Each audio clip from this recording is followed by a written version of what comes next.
Welcome to Film Strip, movie reviews presented by Continuous Play Podcast. These podcasts are spoiler-filled as we discuss the plots, characters, and themes of the films in review. All content used or discussed in these podcast episodes is the property of the respective owners and used under the Fair Use Act, Section 504, C2, Title 17. Welcome to Film Strip. I'm Jay. And I'm Ron. And this is our review of The Town That Dreaded Sundown, starring Addison Timlin, Spencer Treat Clark, Ed Lauder, Veronica Cartwright, Gary Cole, Anthony Anderson, and Edward Herman. Directed by Alfonso Gomez-Rejon, released in October of 2014. A collaboration between Blumhouse and Ryan Murphy here. American Horror Story, Glee, Nip Tuck, all that stuff. And I don't know, is this a remake? Is it a continuation? Yeah, I guess we can get into that, but I've seen the 1970s, Town That Dreaded Sundown with Ben Johnson and everything. So when I found out they were doing this, I was immediately intrigued by it. Yeah. Also seen the 70s version by the wonderful creator of Boggy Creek 2, The Legend Continues, Charles B. Pierce, among many other great movies. It's just because of the Mystery Science Theater 3000 connection. And it was really interesting to see what they were going to do with it. I had expected just a straight up remake, and I also didn't really know that Blumhouse was involved. When I saw Alfonso Gomez-Rejon, when I saw he was involved, I was immediately interested because I am a huge American Horror Story fan, and more likely than not, behind the camera, doing the direction for American Horror Story, and his episodes are always really interesting to look at from a visual sense. He does some really interesting things with the camera in the course of the TV show, and that, luckily enough, has carried over in spades to his movie here. Oh, no, I think this film is one of the things we're going to talk about is how it's directed, and I'm with you. I was a fan of the first season of American Horror Story. I hated the way that one ended, and I never forgave this series, so I've never seen any of the other ones. I'll go ahead and say now, but I thought it was brilliant up until that ending, but a visual feast for sure. And look, Ryan Murphy has created some really cool TV that I like. I mean, I watched Nip Tuck back when it was going on, and I thought that was a freaky, weird, cool show. And I admit I like some of Glee. I'm not gonna sit here and act like I'm too cool to like Glee, but I've watched. You probably should. Well, maybe I should cut that. I like some of the the first season of Glee. So what I'm saying is I like what Ryan Murphy does at first. I think stories do get away from him sometimes, but this one's not one. I mean, it's Fleet. This movie's under 90 minutes long, and the source material it's based off of is kind of small too and niche. And Jason Blum has said I didn't even know this was a thing. He had never seen the original, didn't know anything about it. Murphy brought it to him, and he was so intrigued to work with Murphy that he just said, if this is what you want to do, man. Sure, and they both believe in minimal budget brings out great creativity, and I mean I don't even have budget numbers on this, but I think it was less than $3 million that they made it for, and they get a lot out of what they do here. They're very much in the philosophy that when you bloat the budget, you screw up the amount of creativity that you can get out of filmmakers. So I was curious about it from that aspect. They definitely make the most out of some really inexpensive effects, digital and otherwise. Oh yeah, I mean there's a few digital effects here, but there's a lot of just good old practical Tom Savini style stuff here. I like seeing that again. I miss my blood spurt and guts and stuff. Yeah, I got some shades of Maniac during the car stabbing in particular. The car, and then the hotel soldier stabbing that we'll get to as well. That one very much so was a Maniac style. And at any rate, at this point, I do think we need to do a quick plot summary though. So Ron, if you will give us a quick plot summary, we'll talk about the movie after that. A maniac terrorizes the same small community of Texarkana, Texas / Texarkana, Arkansas, where a murderer known as the Phantom Killer struck decades earlier and was never caught. This time around, he fixates on a young woman named Jamie. He kills her would-be boyfriend Corey, calls her and taunts her about the other kills he commits in the area, and sends her on a Scooby-Doo chase to get to the bottom of the mystery. There's lots of back and forth, but it's finally revealed that there are two killers, a deputy who's the grandson of the original Phantom's forgotten last victim, and Corey, who faked his own death to become the notorious slasher. Jamie turns the tables on the deputy and kills him after he kills Corey. Jamie then goes off to college, but wonders when evil will rise up and strike again. You mentioned Texarkana, Texas, Texarkana, Arkansas there. I know that town, not only because I've been through there a couple times in my life, but more famously because that's where Smokey and the Bandit, was centered around, where they had to go get the Coors from in the first Smokey film, if you remember that. So, them boys from Atlanta are thirsty. And Sheriff Justice is waiting right across the line for them. So, but yeah, I knew that, but having seen the original, of course, been through that area and stuff, I like the setting of this film, and we can get to that in a sec. But I guess my first question for you is, this movie doesn't have a 2 after it. It's not more of The Town That Dreaded Sundown. Is this a remake? Is it a continuation? What is this? It's a really interesting combination of the two, I guess. It's a remake in the sense that it uses big chunks of the original movie, The Town That Dreaded Sundown, right down to some of the recreations of some of the more iconic scenes. Yeah. But it's also kind of like an original take, because it's a movie where the movie exists. Right. That it's remaking. Yeah, like the movie, the original 70s movies were made about something that happened in the 50s. And so this town celebrates that in a way like you would never see. It would be as if in one of the Halloween sequels, they were all watching the original Halloween, because it had been based on something that happened years before in their past, and, they had made a joke out of it or whatever. Or if Amity Island one day had a Jaws fest and they showed Jaws in the bay, and then a shark showed up and started to eat all of it. It's that kind of thing. It's what's Scream like in that way. See, it references itself and its own, meta universe, I guess you would say. Yeah, that was a really fascinating take for me, particularly when they continued to go back to the movie to the point where you see Lone Wolf watching the 1976 version of Lone Wolf on the screen. Yeah, Anthony Anderson is watching Ben Johnson to get tips on how to catch a killer. He's watching a fictionalized version of a police officer who chased someone, and by the way, we should continue to mention, didn't catch him. If they didn't catch the killer the last time, a great way to learn from that mistake is to figure out exactly what they did, then don't do that. I know, but it's a fictionalized version. That's the funny part, is he's not reading the old actual case files. He's watching a movie about it, which I found hilarious. But also in keeping with tone, and I'll say this now, I think this was a genius way to go about this.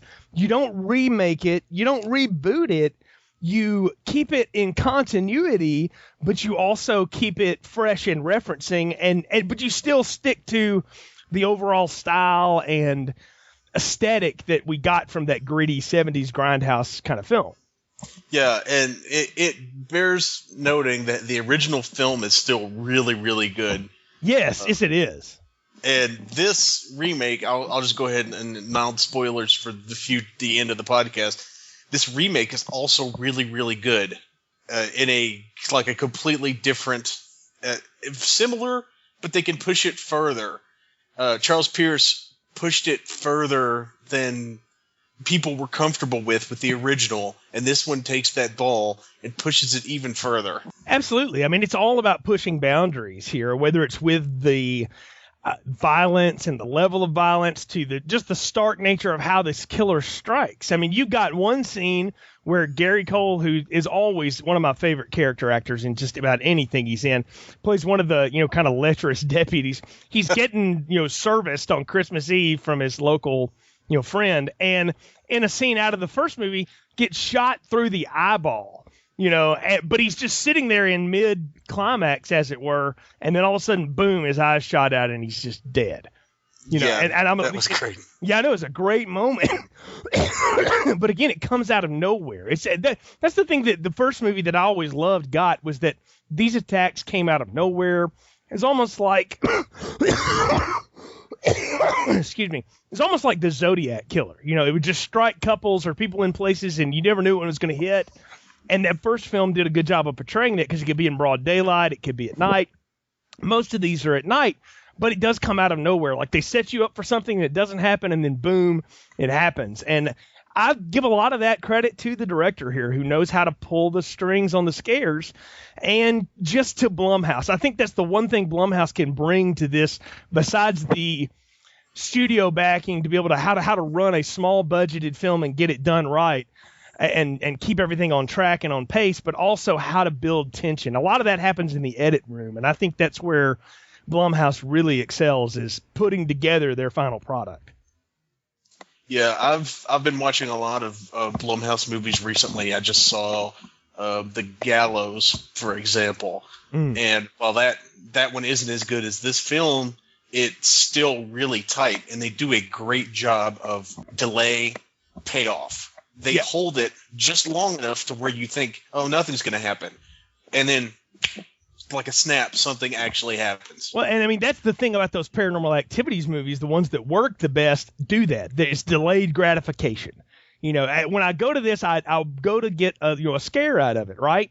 And they know, those films, the ones that work, know how to give us that, and then this film does it as well. And I'll put a lot of it too. They also know how to do good, adept casting. We've already talked about Gary Cole's in this. Ed Lauder's another one of those guys that, I thought he was brilliant on American Horror Story, the season of it I saw.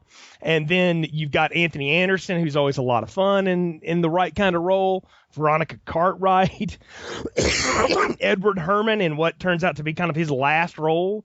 Right. He was really good too. Yeah, he's really good. And but our lead here is what I'm getting at. Addison Timlin, I don't know her from anything. I know she's done some TV and things like that. I think I've seen her on stuff, but just not known it's her.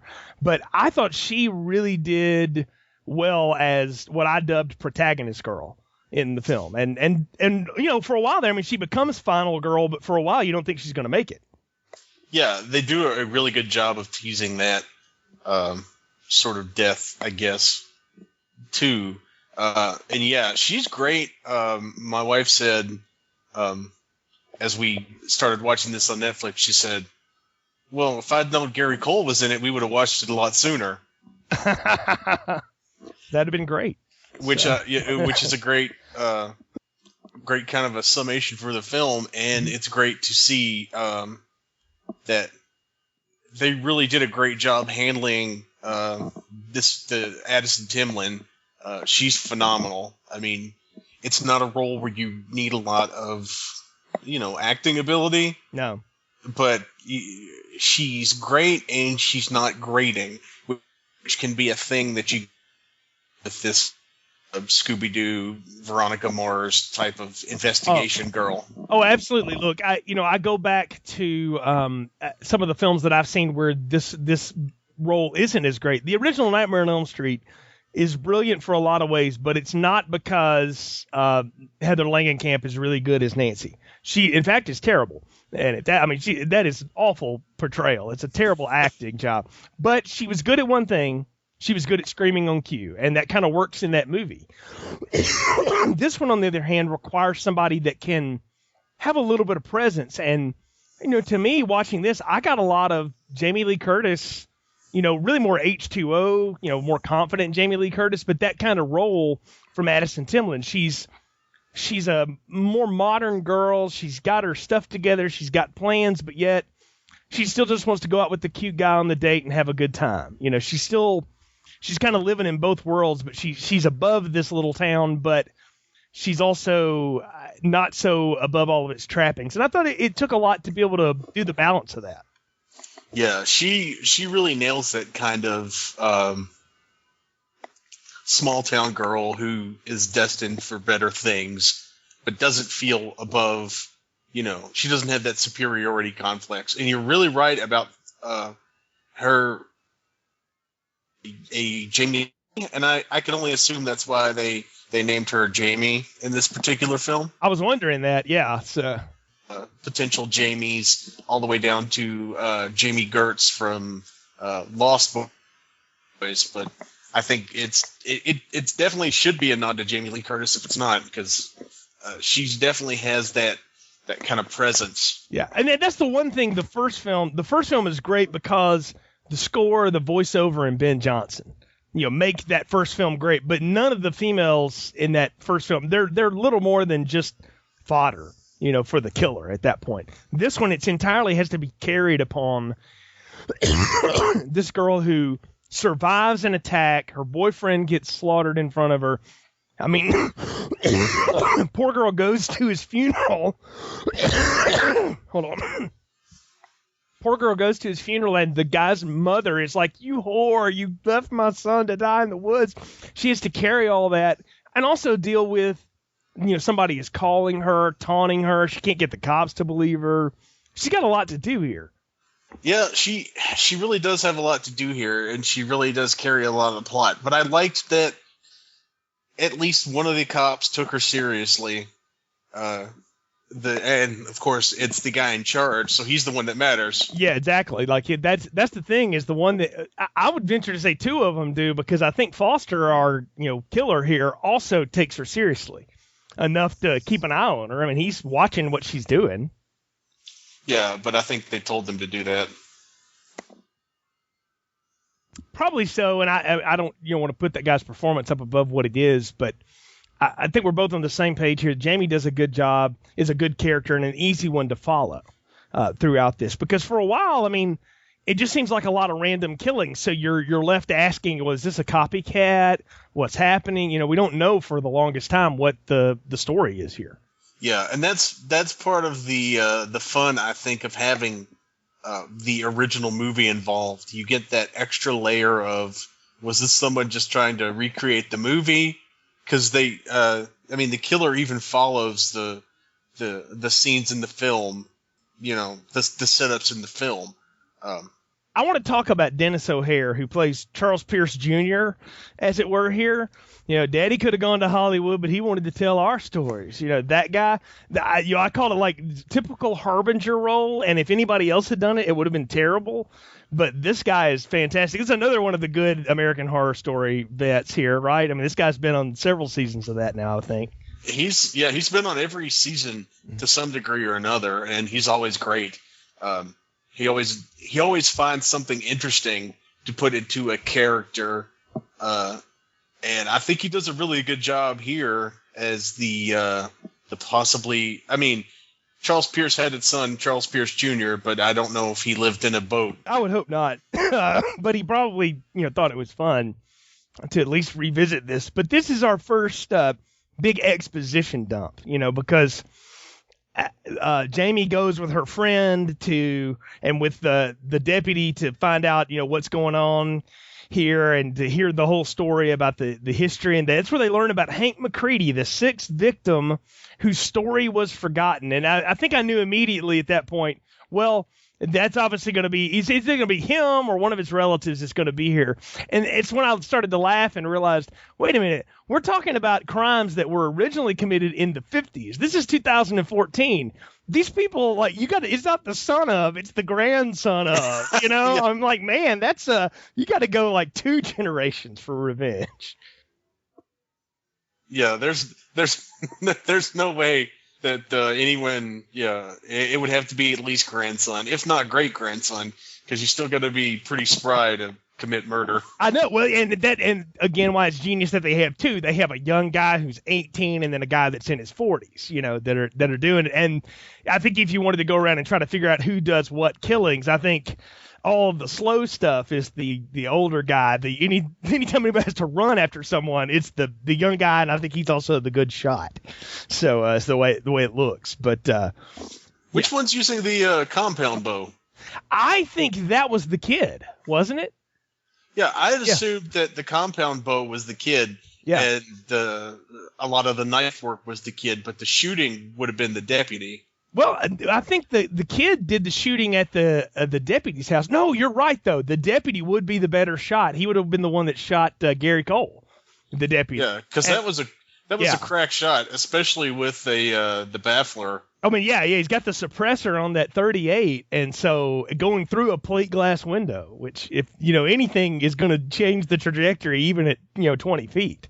So, and I mean, that's a great shot too. So that's a great camera work too. I thought that the young guy probably did the soldier, who comes home and meets with his girlfriend and they have really wild and crazy sex for, reasons that make sense in a Friday the 13th movie. And, I mean, like she changes positions. I'm like, okay, no, who does that in a movie? In a movie, I'm saying like that, you don't get that, So what you do at home is your business. But I'm saying this is the guy that brought us Nip Tuck, though, that just would have cheerleaders randomly make out in the office, So I'd let it go at that. But yeah, these are also people involved with American Horror Story, which has a great track record of random sex for strange reasons. Terrifying scenes that are scarier than any murder. Yes, exactly. So I honestly, the kill there wasn't as jarring as the sex scene, but no less, she's sitting there waiting for him to come back and propose or whatever, and he's off to go get ice or whatever, and what comes back is the guy slams his head into the glass, and I thought, well, that was an awesome kill. I loved that. I laughed so much at that.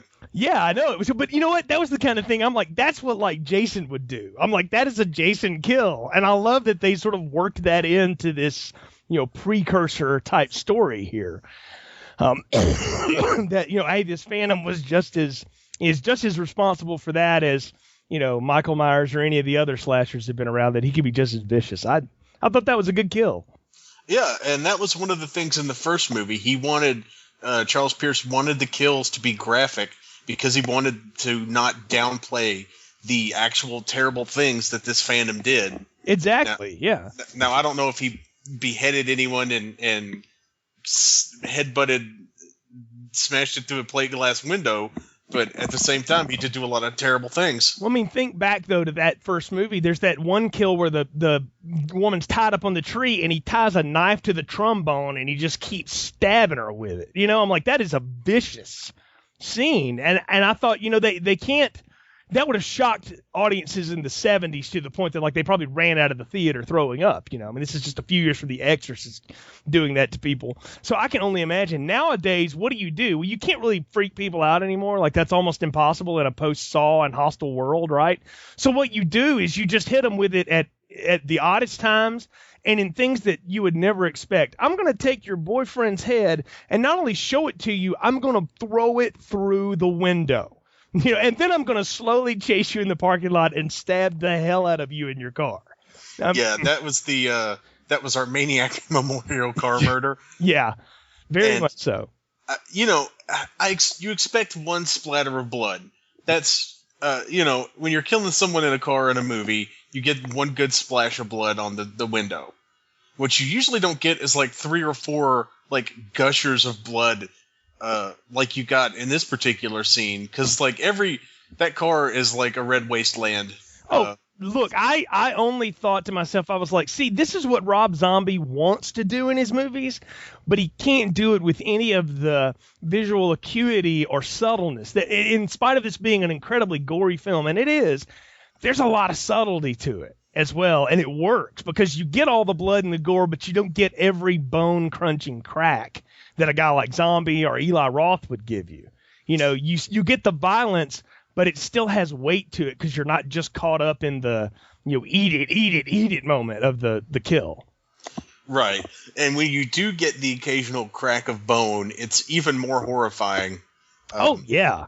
I'm thinking of the compound fracture of the shin. Yes. Well, here's another one. The woman that Gary Cole gets shot while she's going down on him. She runs out. She gets shot from behind, but is still alive. And we get that great overhead shot of the cornfield. And I'm like, Spielberg totally screwed up his version of this in The Lost World. When the Velociraptors are doing this, you've got the guy circling one way, she's crawling the other way, and she just happens to crawl into the scarecrow.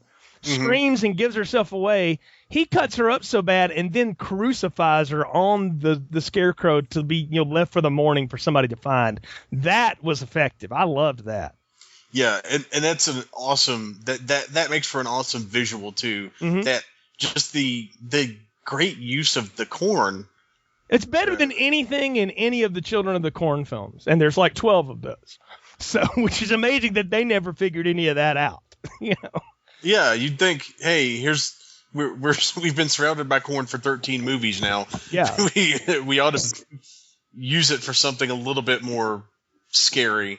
Yeah, but I loved it though. It was a good unnerving moment, and it was gory enough to satisfy that request or whatever, and that tone of the film. But yet it still left us with questions and how in the world did that happen? And the guy's reaction that sees her and finds her, it's like, what am I looking at? What am I looking at? And then he realizes, and just that zoom in on his face, and then you get the opposite zoom onto her onto the cross. I thought was great. Again, great filmmaking. Yeah, and I really enjoyed the fallibility. It wasn't like a Jason where they're not going to be able to get away. Right. She was getting away. She ran into some dumb luck, and that's what kept her alive. Yeah, you go ahead. Go ahead. No. Go ahead. You're saying it.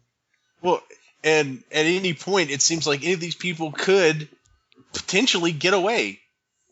Oh, totally. Look, the thing for her is, and this is what the beauty of that overhead shot is, he's going in the wrong direction, and then has only her, bumping in and screaming gives herself away.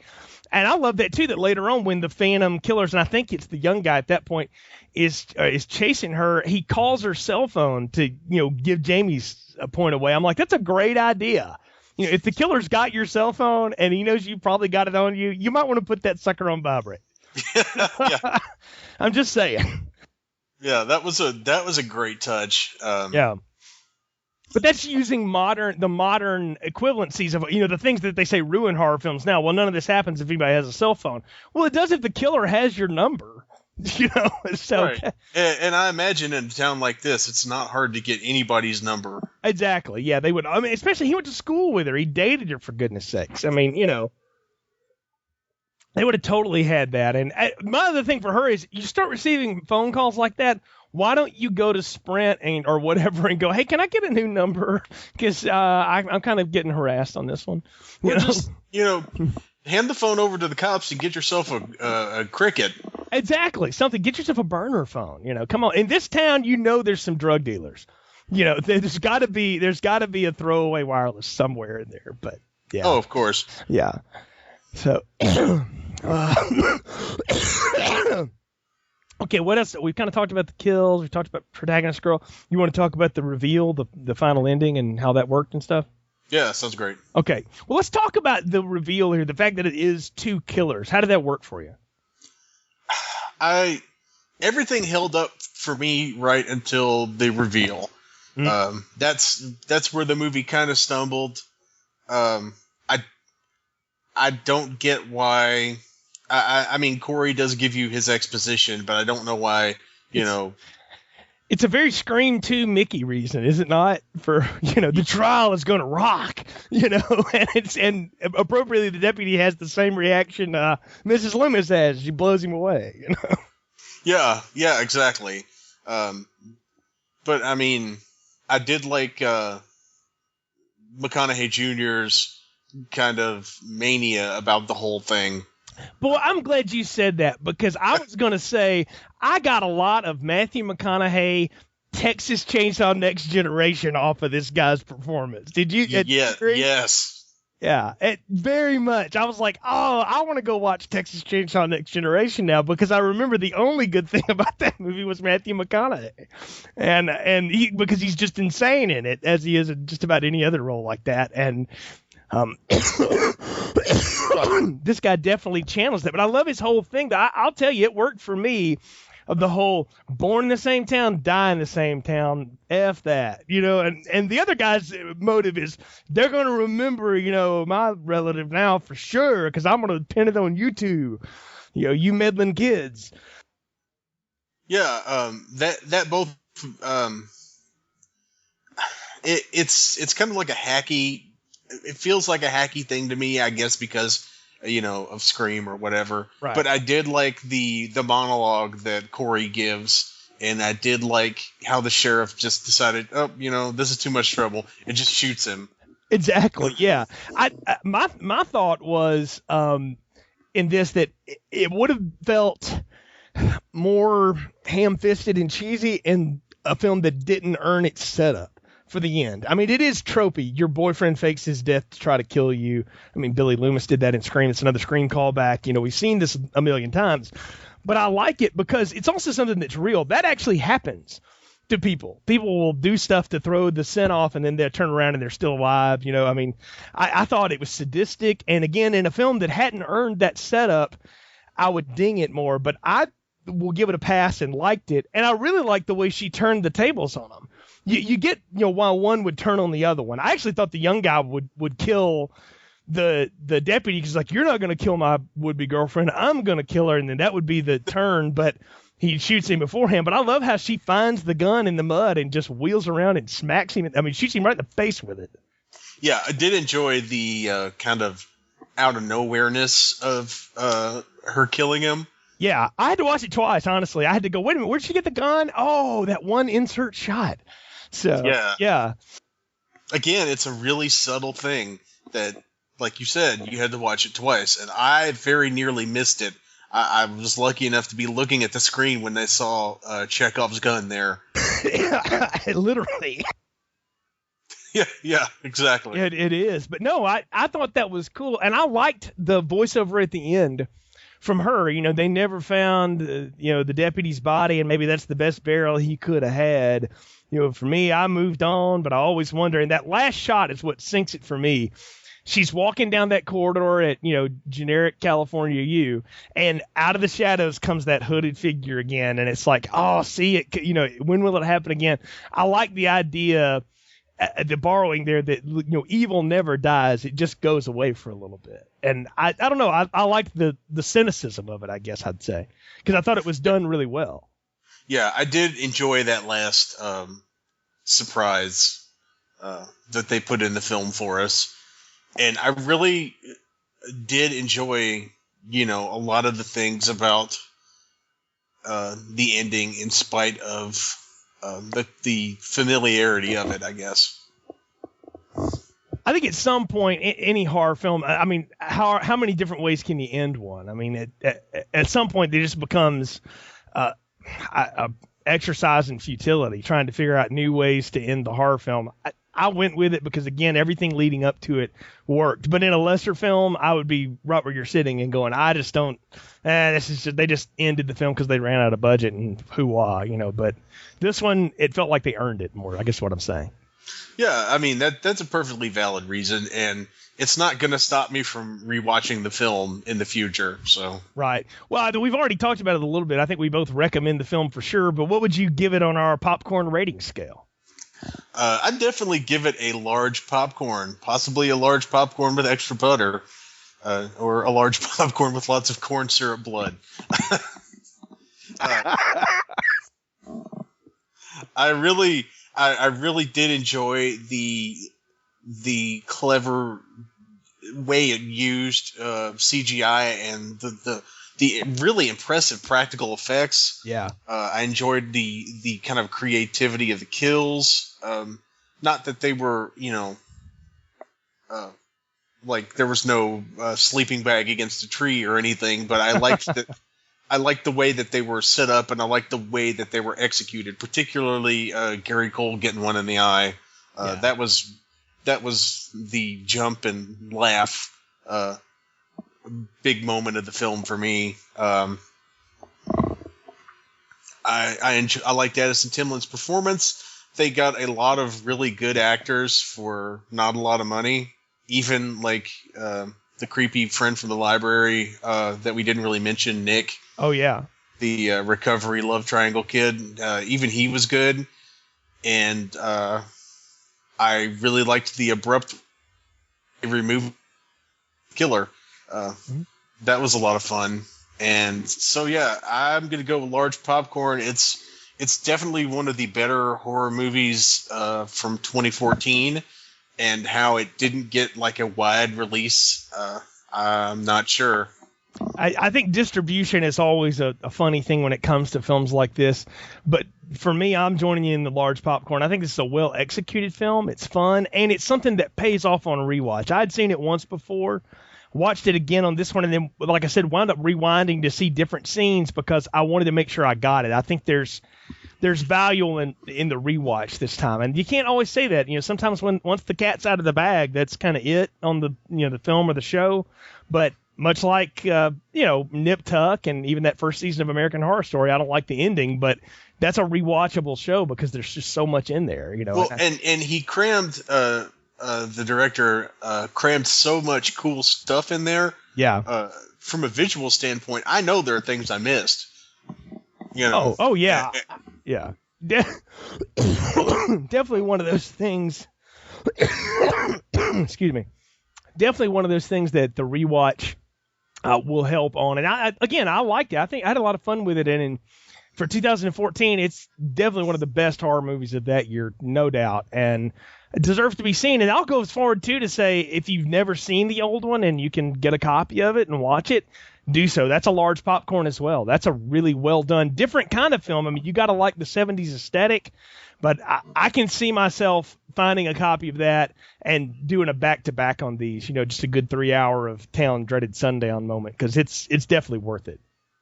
Yeah, it definitely is. And I think that that watching them back-to-back would definitely increase appreciation for what the remake, redo.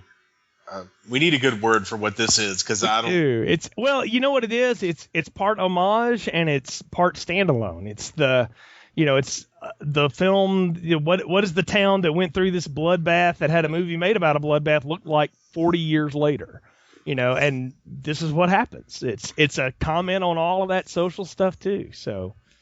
And I enjoyed that the movie was such a big thing in the town. That was a fun little touch because. Yeah. Like I say, it'd be like if there was a real Amity, like if, in the Hamptons or whatever, they showed Jaws in the middle of a pool or something, which I think they do in some place. I've seen that this summer, which, more power to you. But no, I like it. I mean, I think it's Woodsboro again showing stab movies.